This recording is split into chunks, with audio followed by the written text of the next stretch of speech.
For more, let's go to Therese Callus. She is professor of law at the University of Reading and the UK representative at the International Academic Network on Bioethics. Thank you for speaking with us here on France 24. Thank you for inviting me. First of all, your reaction to the parents filing that criminal complaint against the state. Well, it's obviously a very sensitive time for everybody involved, all of Vincent Lambert's loved ones.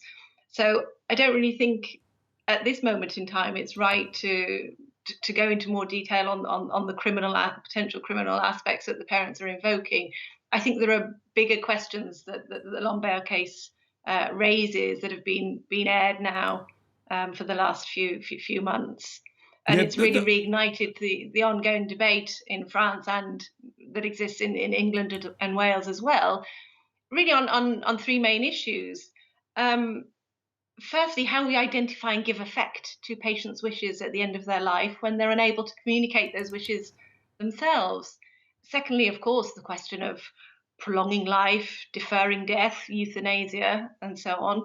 And thirdly, I think, which is brought to the fore in Lambert's case, is the role of family members in the decision-making process and when conflict arises between them. It's opened up that debate. What's the lesson that we've learned, you think, from this case? It's very difficult at this moment when everything is still very acute and tensions run high and a very polarized debate.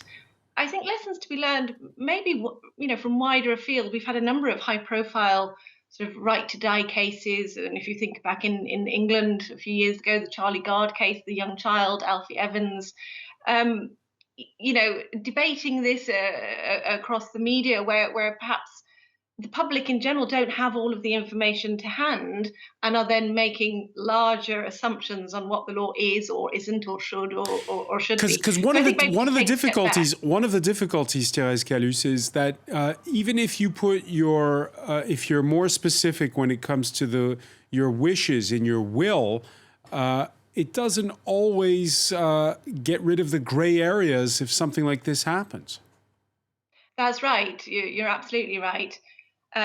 In order for your wishes to be given full effect to, then they need to be very clear. And of course, most of us, when we're hale and hearty, we find it firstly very difficult to even contemplate our own mortality, and secondly, who knows how we may react in different circumstances when illness or disease attacks us.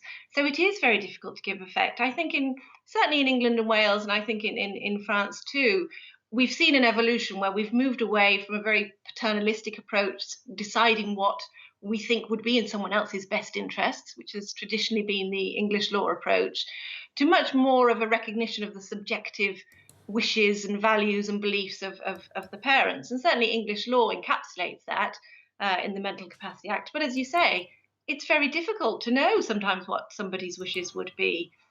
With Vincent Lambert, we have his wife and other members of his family saying that they were quite clear on what his wishes would have been. But of course, then we had the parents and some of his half-siblings disputing that and raising a more fundamental right to life as part of their argument. So it's always a very fine line between recognizing, as most civilized societies do, that we place great importance on human life and the principle of sanctity of life, but at the same time recognizing that as individuals we are autonomous and we would like to decide for ourselves what happens for us.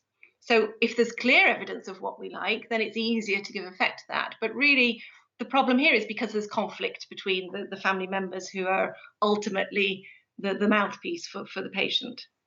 Therese Callus, professor of law at the University of Reading, many thanks for joining us here on France 24. You're welcome. Thank you.